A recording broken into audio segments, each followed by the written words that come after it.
Okay, I guess we're ready now and we're also live. All right, so I'm going to start. Okay, so welcome everyone. Today we're going to cover a slightly different topic, although basically we covered some parts of it in in our earlier lectures. Today basically we're going to talk about the genome assembly. So basically in the genome assembly, I'm going to start with basically talking about the basics that you should know. And I'm going to be covering a very common approach that we follow in genome assembly, which is overlap layout consensus step. But like before that, so I want you to remember a few of the slides that we covered earlier that Mohammed covered in one of our earlier lectures. So first is basically you should remember that we have some caveats on the sequencing technologies, right? And those caveats are basically the sequencing technologies produce fragmented pieces of the DNA, fragmented pieces of the genome, and actually also they introduce some errors in those fragmented pieces. And there are some sequencing technologies such as the Illumina sequencing technology, which produce quite small fragments, quite small reads, which introduce some challenges when we want to find the complete picture of the genome itself, because it introduces some ambiguities and complexities in itself. But the advantage of that technology is they have like pretty low error rates in the reads that they generate. And the second type of the sequencing technology is usually referred as third generation sequencing technologies. And these are Oxford Nanopore technologies and PacBio sequencing. And they generate like quite long reads, which are quite useful when we find the complete picture of the DNA again, of the genome again. But the problem with those technologies, they usually introduce a high error rate in the reads. Although we have like some recent advancements in those third generation sequencing technologies, the common approach is still use the ones that produce high error rates, which are usually up to 15% on average 5 to 10%. So and we also stated a dream, which is basically looking forward. We will be basically able to read the entire genome sequence, let's say completely accurate and in one piece, right? So this is currently a dream that we're stating. So then let me basically start with the basics in the genome assembly. And as I stated earlier, so there is no such sequencing technology that can read the entire chromosome from start to end, such that it can generate the entire one piece of the fragment, right? Rather, these sequencing technologies generate the short fragments of the genome, which we call reads. So our goal is actually one of our goals is to reconstruct the actual genome from its pieces, from the reads basically, and we want to do this because of the several reasons. For example, we want to compare two genomes to reveal some, let's say, some large structural variations, as well as single nucleotide polymorphism called SNPs, like basically small mutations between two genomes. And we want to do that basically so that we can pinpoint some certain diseases by comparing, let's say, the healthy genome with the genome with a certain disease, right? Or we could actually also study some certain phenotypes, looking at the entire genomes itself. And we also want to basically map some known genes, right? So we have these databases that are public, that the people study and they say, okay, this gene results in this certain, associates with like certain phenotype, or basically results in certain disease, etc. So knowing that these genes, we may also map those genes to your genome to study whether you are prone to some certain disease or something else, basically. And we can also use these genomes that we just reconstructed from reads as a reference, right? So that we can map like any other read that you may have that are sequenced from the same species to the genome that you just generated, because like you're using that genome as a reference genome. So there are usually two major approaches to reconstruct a genome. The one approach starts with the hierarchical sequencing.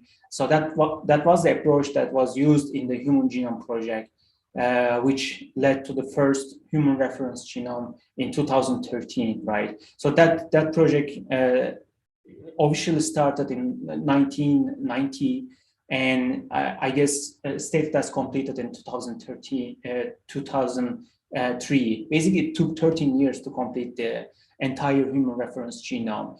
And actually, even then, the human reference genome wasn't complete, that it actually had some gaps in it. So it wasn't basically perfect. And it actually costed also around $3 billion to complete such a human reference genome. So as you may guess, actually, that type of sequencing, that type of way of reconstructing a genome is pretty slow and pretty expensive, but it's actually considered as like highly accurate and pretty contiguous way of generating an assembly.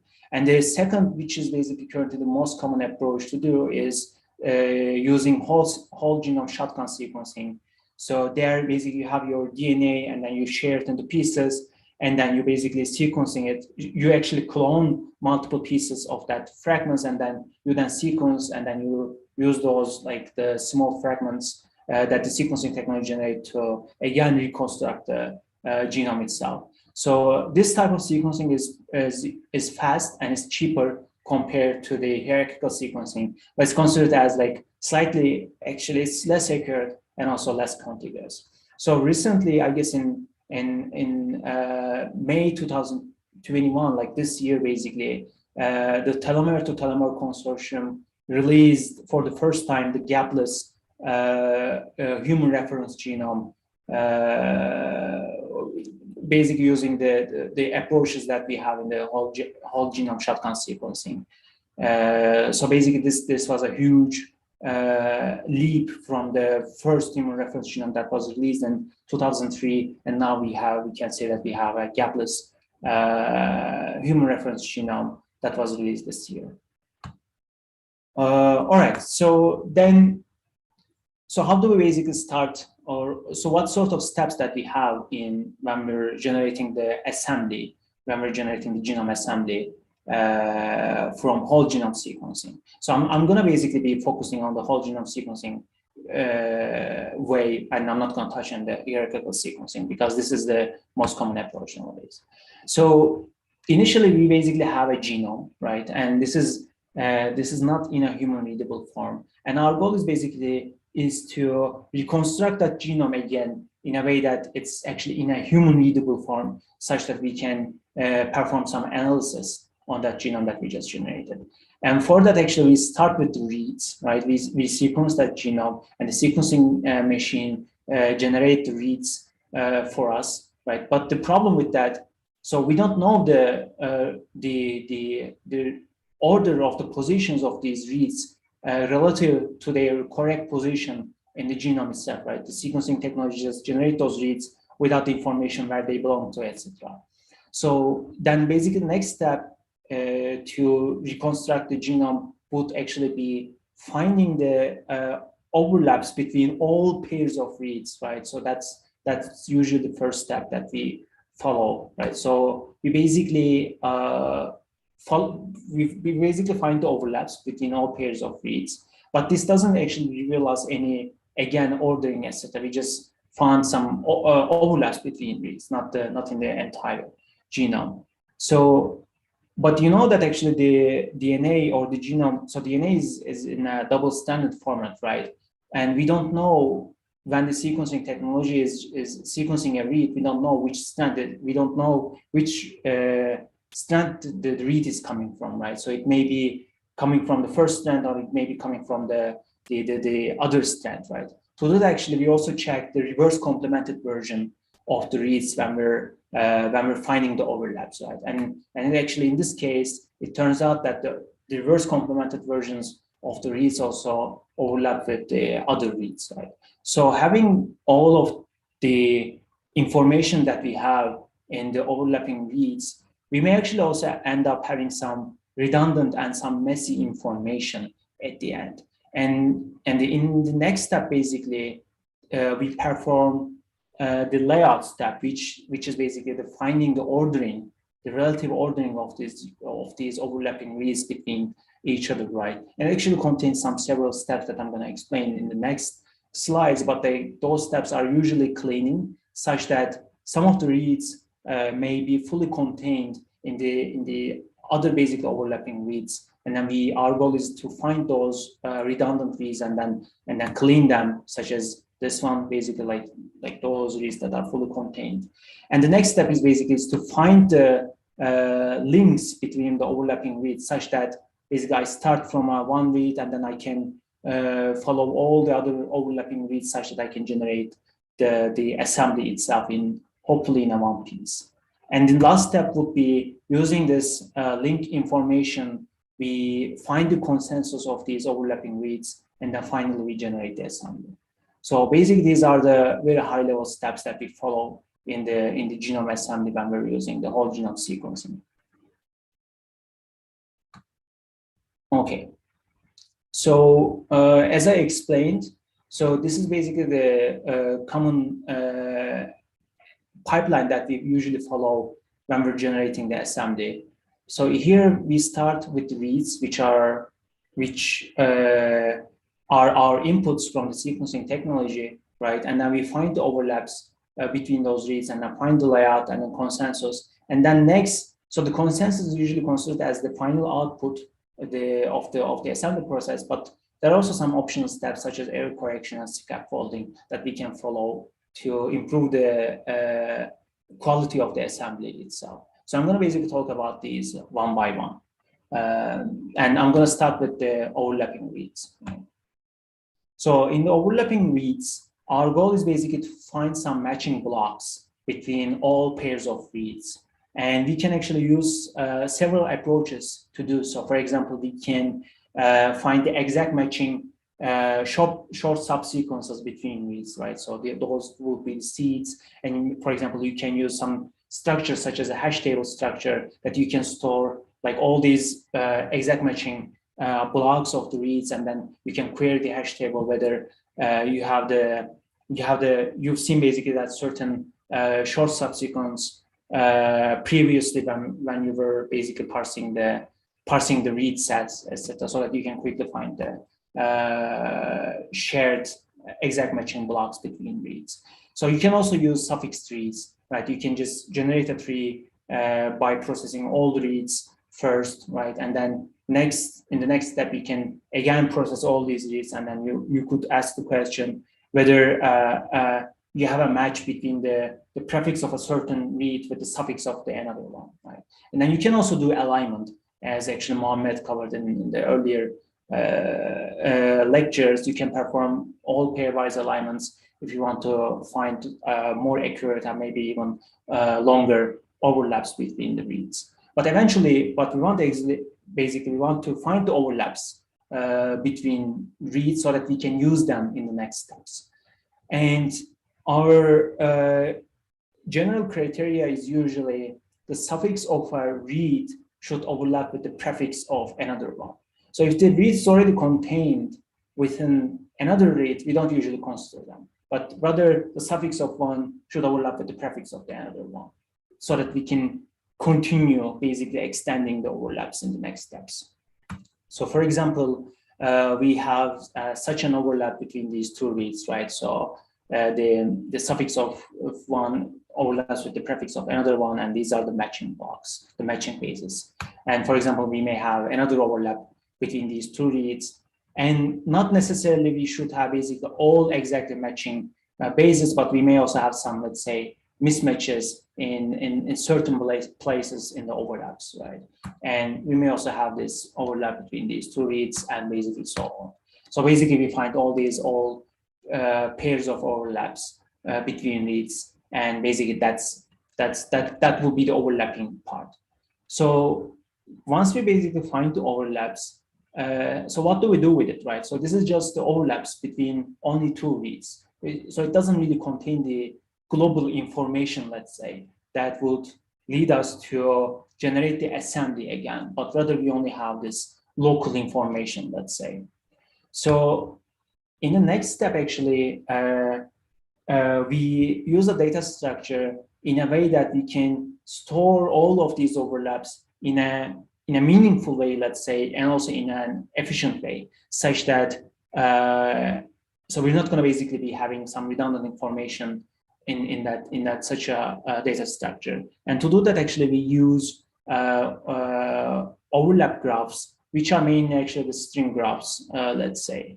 And in that graph, actually, the nodes would be the reads itself or the chunks of the reads, right? And those nodes will be labeled with the string that it's representing.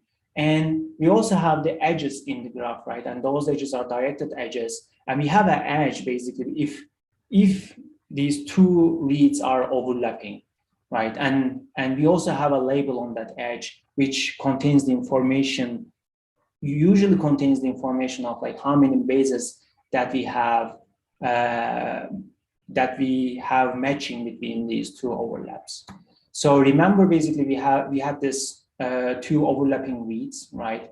And knowing that we can actually generate the nodes, the corresponding nodes between in the graph, right? And since we know that actually there is an overlap between these two, we can also generate the edge, and then we can label it with a number such that it will tell us how many bases are matching between these two. And then we actually do this for the other overlapping nodes, right? So for example, we have an overlap between these two reads, but actually I didn't create like another node exactly for the same string, right? I can still continue using the same node. What I only need to do is to generate an edge from this node to this one, but I needed to create a node for this read because it didn't exist in my graph currently. And again, I create the edge as I explained with the number of matches and basically so on. So yeah, we basically create all such nodes and edges in the graph until we cover all the overlapping information that we generated in the earlier step, right? So the graph now is going to contain all the overlapping information in a very compact way, let's say. So as you may imagine, so graphs are pretty useful to prevent some storing redundant reads, right? Because like we have this one node per read thing going on in the graph. And also it's useful to reveal some unambiguous overlaps between reads. But there's a catch. So since we have like many overlaps, so assume that we have like millions of reads in your input set. So this means that you're going to actually even have like more overlaps in that read set. So you may actually end up having exponential increase in the number of overlaps that you may have. So you can imagine like there's going to be like a lot of nodes and a lot of edges in the overlap graph if you end up generating such a graph for a realistic scenario. So this means that actually edges can quite messy eventually, right? And actually to exemplify this, to exemplify a messy overlap graph, assume that we want to generate an overlap graph using all possible subsequences of fixed length 7 of the following string, which is basically to everything turn, there's a season. So this subsequence of fixed length 7 would refer to the k-mer, right? So we say k-mers for such subsequences. And since the length is 7 for such a k-mer, we refer it as a 7-mer, for example.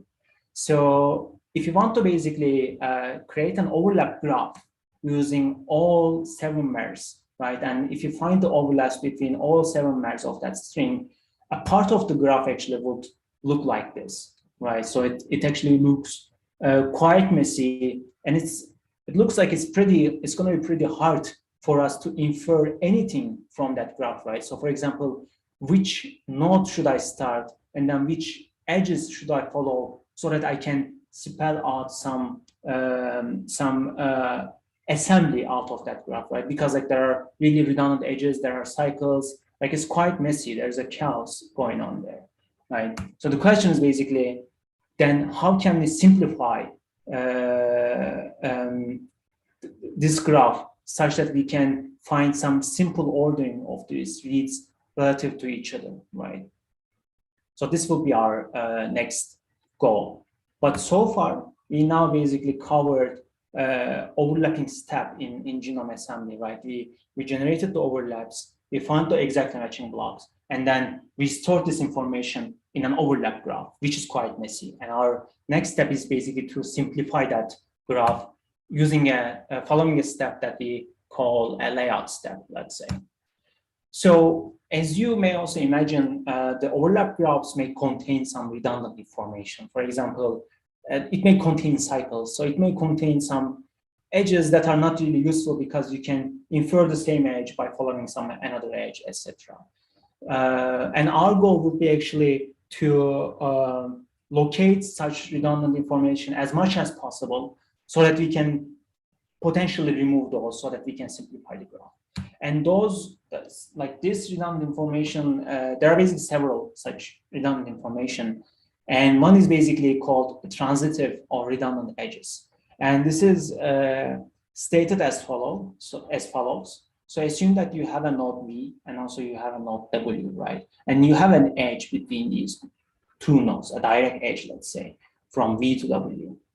But we say that that edge is transitive or that edge is redundant if basically there exists a connection between a node V to node U, and also there exists a connection between node U to node W, right? So meaning that I can follow the path V to U and then U to W to go from V to W, right?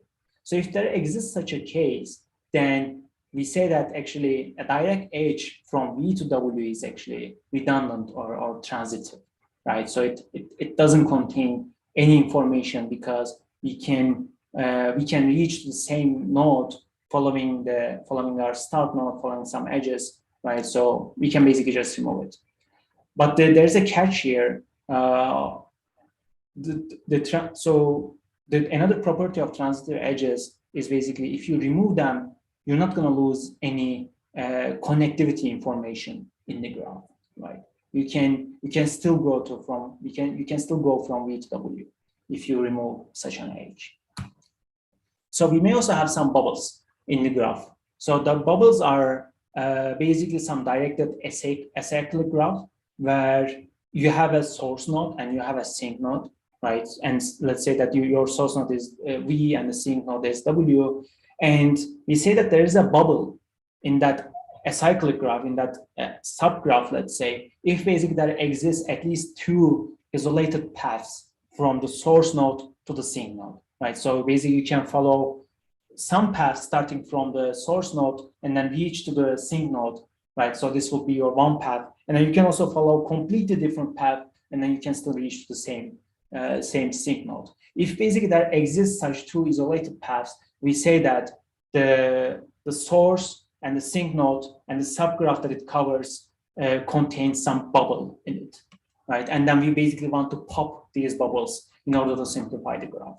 And we may also have some tips in the graph, right? So those tips would be some short branches in the graph that actually terminate very early, that wouldn't actually give us the complete picture of the assembly. And we want to basically determine those tips and then we want to remove them. So, all right, basically these are the redundant information that we may have in the graph and then how to resolve them, right? Or how, like, let me show you how they look like in the graph. So overlap graph may contain redundant edges or transitive edges. And in this example, the green edges are transitive edges because why? So we can go from this node to this node by also following these blue edges, right? So this would be your V and this would be your W and this would be all the nodes in between. And then we can actually infer this edge by following this path. And we say that actually, since we have that property, we can, so this green edge is a transitive edge. And similarly, we also have the same thing here. So we can actually go from this node to this node by following this path or basically this path, right? And then we say that this edge is a transitive edge. So in this example, this transitive edge skips only one node. And in this case, this transitive edge skips two nodes. So a simple question actually may arise here asking, so actually, why do we actually remove this green one and why don't we remove these blue ones, right? Because like it looks like this is the simpler one and this is the complex one. But then actually remember that another property was when we say there's a transitive edge was that if you remove that transitive edge, it's not going to actually, we're not going to lose any connectivity information in the graph. And actually, we end up, if we end up removing these edges rather than these edges, actually now you're losing the ability to go from this node to this node, maybe, or maybe I don't know, like from probably this. If you remove that, we're losing the ability from going from this one to this one, right? So we lost some information in the graph by removing these instead of this one. And that's why we say that if you remove a transitive edge, you shouldn't basically lose any information in the graph. So this is one way of having some redundant information in the graph. And our goal is to remove them. Our goal is to detect them and then remove them, right? So next example is basically, next example for redundant information is bubbles. And we basically want to collapse those bubbles, right? So overlap graphs may contain some bubbles after we basically remove some transitive edges, right? So we cannot basically end up detecting the bubbles when we're detecting the transitive edges. So, and once we detect the bubbles, we usually remove the ones that are shorter. So let me actually first show you how the bubble looks like, right?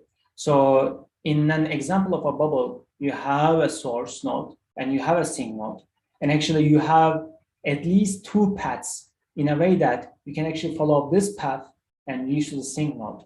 Or you could also follow up this path, like completely isolated, completely unique than this path, and then you could still reach the same sink node. And as you can see, actually, there is a bubble going on here between these two nodes. And our goal is to pop this bubble by removing either of these passes, like one of these paths, such that we end up having a single line between the source and the sink node, because we want to simplify the graph to resolve some unambiguities in the graph, right? And once we detect the bubbles, we usually basically remove the shorter paths in the bubble, right? We just leave the ones that are longer. And what I mean by longer is basically they are the ones that have a longer overlaps. Let's say long matches basically between these. And so we may have some bubbles because of the basically sequencing errors in the sequencing technologies, or basically some variants between the parent genome, right? So we have this diploid chromosomes in our cells, but also like there are some plants that have some polyploid genomes, right? So basically you have this pairs of chromosomes in our cells, such that one pair may contain some certain mutation, and it may actually cause having a complete different path from one source node to another one. And our goal is to basically find one of these and then pop them. All right. So this is basically bubble popping and transitive reduction. So if you want to basically learn more about how the transitive reduction works, I would invite you to read this paper, which is the seminal paper in transitive reduction. And I would also encourage you to read the GenASM paper to understand how the bubble popping works, basically. So do we have questions until this point? Let me know. Okay, start now. Okay, guess we don't have any. So then I'm going to continue. And so I'm going to continue with exemplifying the resulting graphs if you basically perform transitive reduction and bubble popping, right? So we can remove the transitive edges without losing the connectivity information of the graph, right? And let's remove the transitive edges that skip like one node, or basically that skips two nodes in the earlier messy graphs that I showed you in our earlier slides, right? So this was quite messy, and our goal is basically to remove such transitive edges in this graph, right? So when we perform transitive edges, after we perform it, so the graph actually looks like this, right? So it's actually not much easier to infer the context, let's say the pieces of the assembly from this graph. So what I did is only basically just to remove such transitive edges so that I can actually end up having much simpler graph from such a messy graph, let's say. So that simplified my task of finding an assembly from this graph a lot, basically, by just removing the transitive edges. So the next step is also bubble popping or bubble collapsing. So as you can see, so when we detect the bubble, we usually start by questioning whether there are multiple branches in a certain node. So if there is a single branch, so you're not going to end up having a bubble, at least having that node as a source node or a sink node, having that node as a source node, right? But if you have a branch, then there's a chance of having a bubble.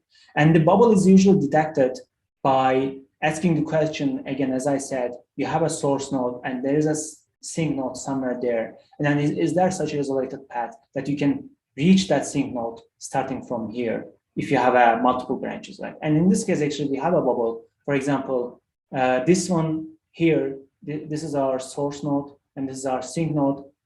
I could follow this path and then reach here, but I could also follow this path and then reach here, right?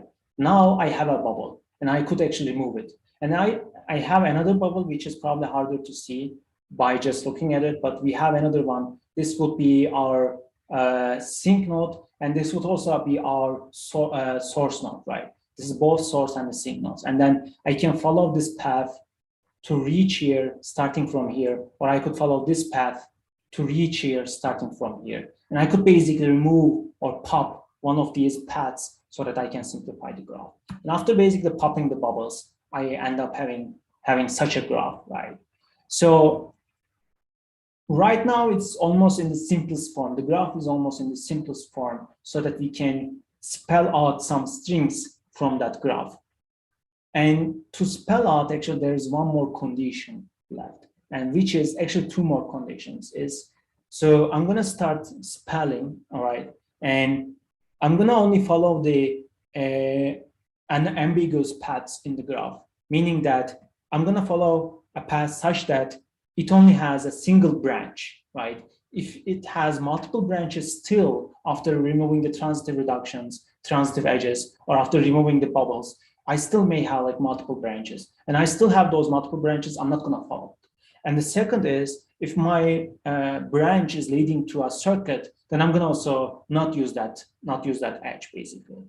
So having those conditions, and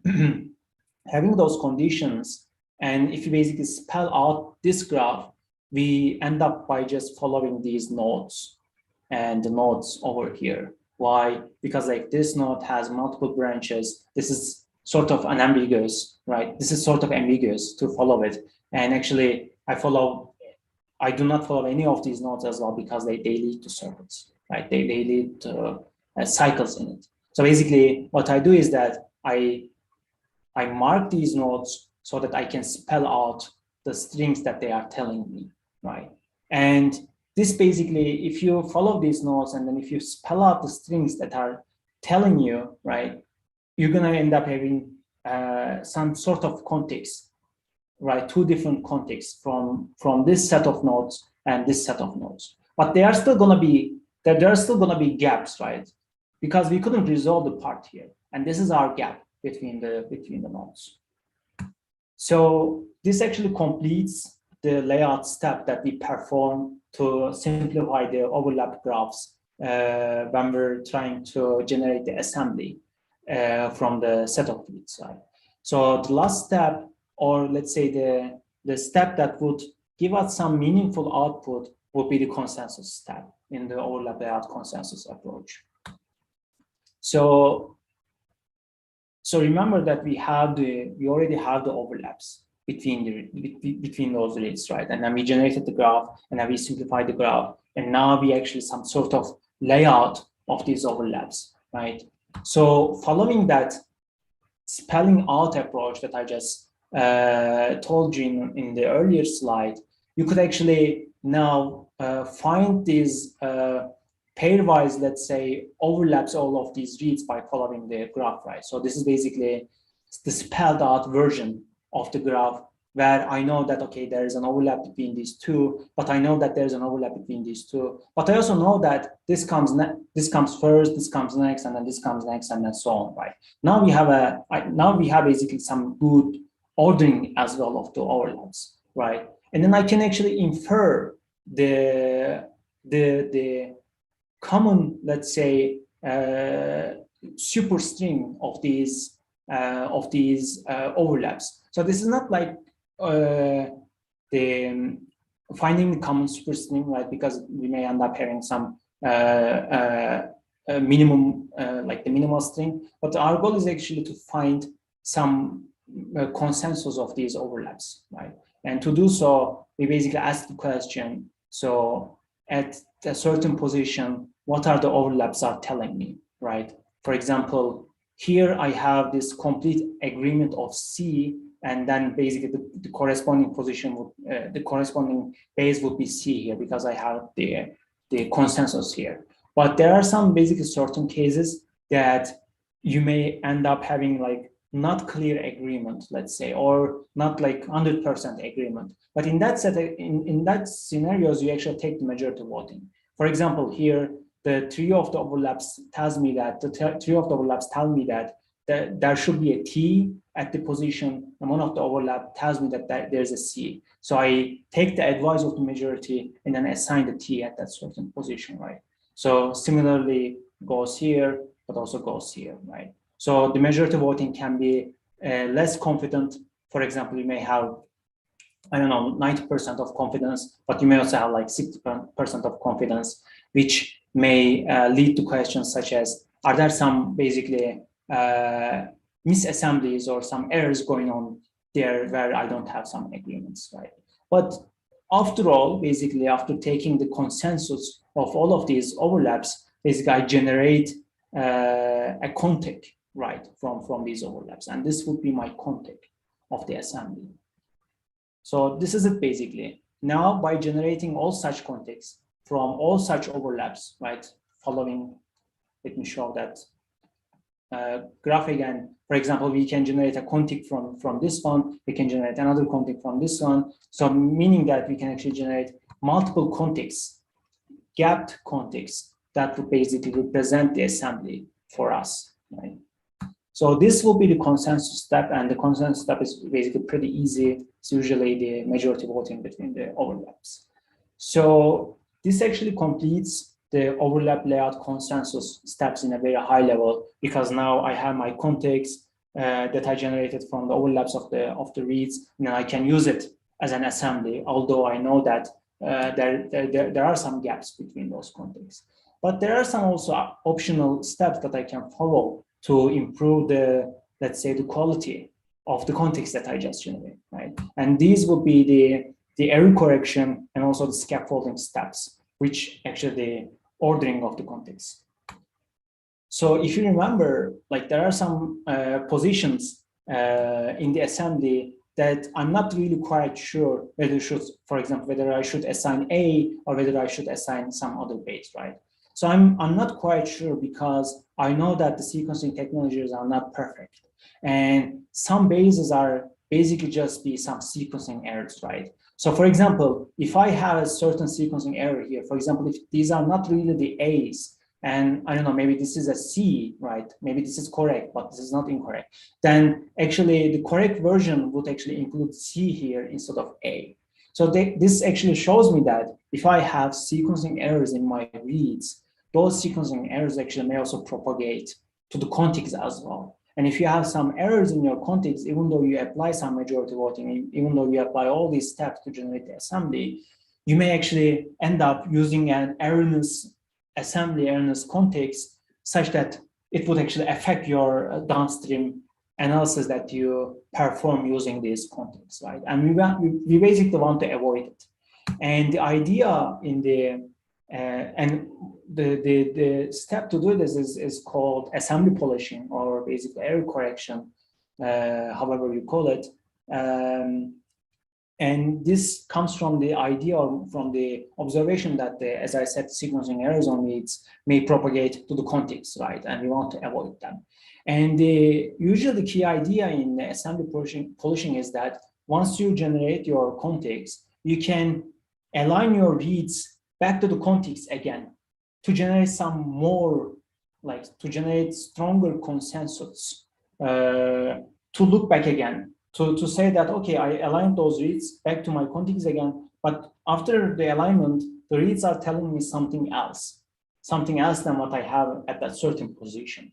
And if that's the case, you again have the chance of changing that certain base in your contig, meaning that you would hopefully be correcting your assembly, right? So then the error correction step usually starts with aligning the reads to the contigs, right? Again, like the reads that you used actually to generate those contigs, or maybe even additional reads that you have, and assume that these the white lines here are sequencing errors, which I do not know actually prior, but I just put them for just to basically show you, right? So once I align, and then I check basically the consensus or basically the agreements of these reads on the alignment positions. And if the reads are telling me something else, I just change that portion to what the read is telling me, right? For example, here is complete red. Then I basically have the chance to convert this white, which is a sequencing error, to the red again, or again, similarly here. And eventually, hopefully, I'm going to end up having the corrected contig after applying the correction mechanism.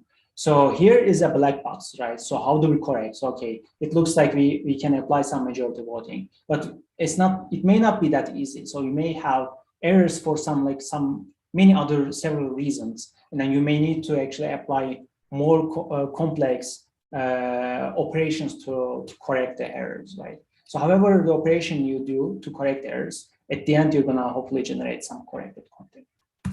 So this is basically a reading that I would suggest you if you are curious about learning the assembly polishing or error correction more. So this was our paper that was published last year on assembly polishing. So again, the last step in improving the quality of assembly would be the scaffolding, right? So once we generate the contigs, we usually don't know the order of those contigs relative to each other, right? We only have them, right? So the goal is usually in scaffolding is usually to find that relative ordering between the contigs, and if you can actually also close the gaps between contigs using some extra information. So basically, yeah, assume that, like, imagine that we have these contigs that we generated and these are unordered, right? So how do we do the scaffolding? There are basically several approaches. For example, you can use short reads, read mapping, like the pair length information of the reads, etc. But I'm going to just show it in a very high level, right? So assume that you have these two contigs, right? And then you align, so assume that this is your read, some long read, let's say. And then you actually align some chunks of that long read to all of the contigs. And then you observe that one chunk of the read aligns to one contig, and another chunk of the read aligns to another one. So, but you already know that actually this is a one piece, and you can actually infer that, okay, then this contig may also be one piece, maybe like having some gapped information between two. But now you at least know, hopefully know the ordering of these two contigs. So similarly, you may actually have a read that actually aligns, complete aligns here and here, knowing that like these contain like pretty similar bases, as we may infer from its color. So this actually helps us to find the orders and hopefully to close the gaps. So what helps in scaffolding is usually if you have basically ultra long reads, meaning that if you have reads up to 2 millions of length or etc. So if you have paired end reads in a way that, so paired end reads tells you that there are two pairs of reads that are short, and they are not necessarily basically gapless. There's a gap, right, which is the insert size that we tell. And if basically one pair aligns, for example, as we show here, in one contig and another pair aligns to another contig, so I can infer that actually those contigs can be ordered. relatively, right? Because I know that those pairs of short reads should be close enough to each other because of how the Illumina technology works. And we can also use optical mapping to improve the scaffolding, but I'm not going to really explain them in detail. But I guess these are good keywords for you to check if you're curious about those. So this would be the scaffolding as well to improve the assembly. So the last step then basically is the analysis of the genome, right? So the question is, what makes a good assembly, right? So we generate something, but we don't know whether it is good or basically whether it is just junk or whatever, right? So there are basically like several methods that are applied to assess the quality of the assembly. And those steps are usually in usually two ways. And the one way is to assess the accuracy of the assembly, right?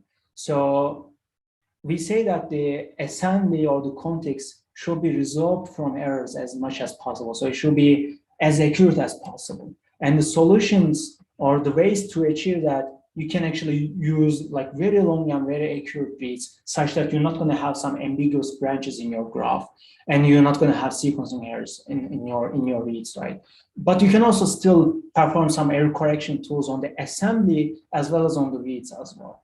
And but we can also use some accurate assemblers, although some of the assemblers may be accurate with the cost of like requiring a lot of run times to generate the assembly. So the second criteria is to say that an assembly should be as contiguous as possible, meaning that it should actually have a few gaps between contexts as much as possible, basically.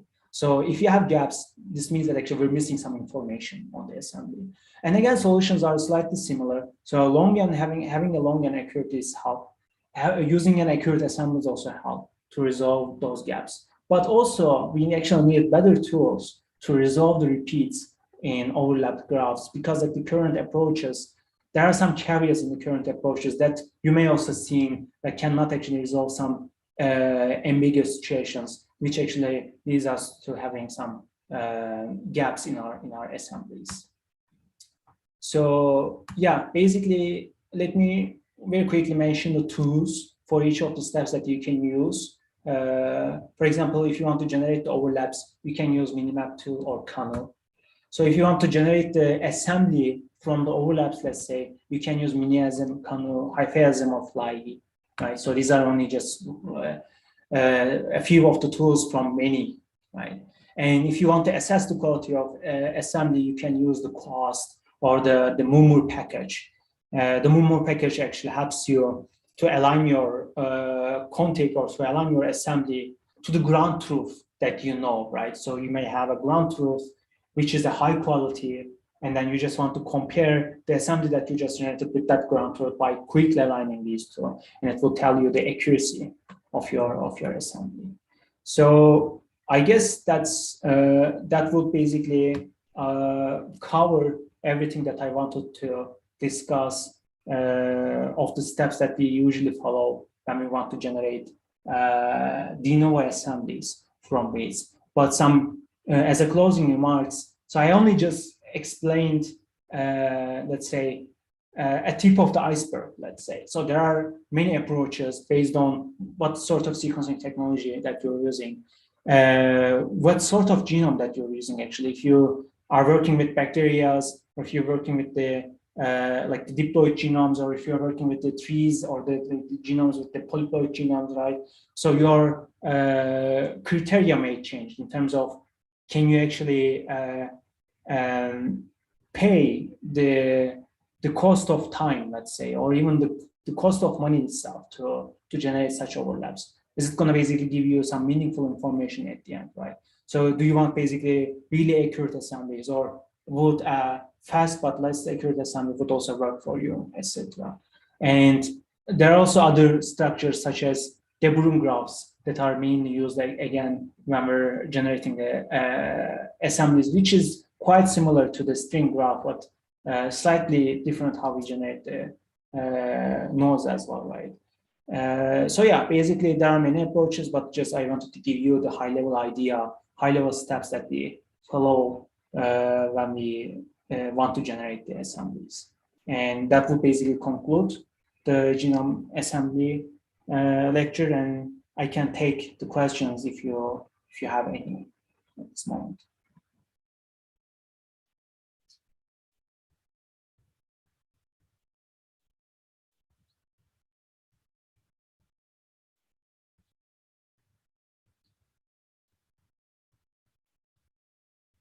So if we don't have any questions, maybe we can stop here. So I'll just wait for a few more seconds just in case you're thinking of questions or I know. Yeah.